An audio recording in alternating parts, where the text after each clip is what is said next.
అసలు ఇది నా ప్లానే కాదు సార్. వాట్? నా ప్లాన్ ప్రకారం ఇది లేదు సార్. నా ప్లానే వేరు సార్. చూడండి సార్. అసలు నీకు లత్కూర్ ఐడియా ఇచ్చిన థర్డ్ పార్టీ ఎవరు?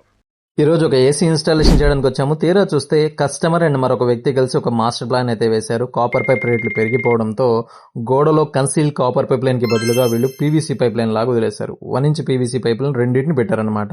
అలాగే డ్రైన్ పైప్ కోసం 3/4 సిపివిసి పైప్ ని పెట్టారు. ఒక బెడ్రూమ్ లోనా అంటే ప్రతి బెడ్రూమ్ లోనూ కూడా ఇదే పరిస్థితి. లక్షలు పెట్టి ఇల్లు అయితే డెకరేట్ అయితే చేసుకున్నారు, కానీ ఏసీ కోసం ఖర్చు అయితే పెట్టలేదు. ఇది వరస్ట్ ఐడియా. ఎందుకంటే కన్సీల్డ్ లో 1 ఇంచ్ పైప్ లో విత్ స్లీవ్ తో 1/2 ఇంచ్ పైప్ గానీ 1/4 పైప్ గానీ వెళ్ళడం అంటే చాలా కష్టం. అందులోనూ వీళ్ళు కన్సీల్డ్ లో 45 డిగ్రీస్ ఎల్బోలు కూడా వేశారు. దానిలో నుండి పైపు రావడం ఇంకా కష్టం. సో ఇదంతా ఖర్చుతో కూడుకున్న పని అనుకుంటే 4-5 మీటర్స్ కాపర్ పైప్ లైన్ లాగితే సరైపోయేది.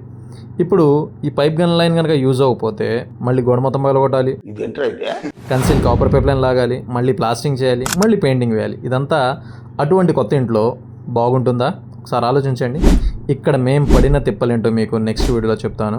వీడియో నచ్చితే లైక్ చేయండి, కామెంట్ చేయండి. Thanks for watching. Stay tuned for more videos.